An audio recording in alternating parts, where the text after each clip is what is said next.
साथ फिरती, काश मैं भी लड़का होती।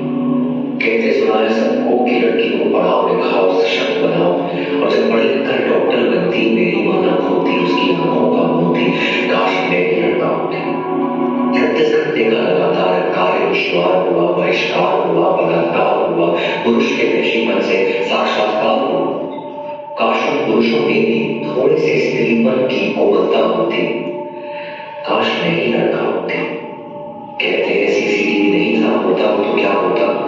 एक पुरुष सुरक्षा कर्मी जो उस पर नजर रखता, उसकी नजर भी कितनी पाक होती। काश मैं एक लड़का होती। अगर मैं एक लड़का होती शायद आज मैं जिंदा होती।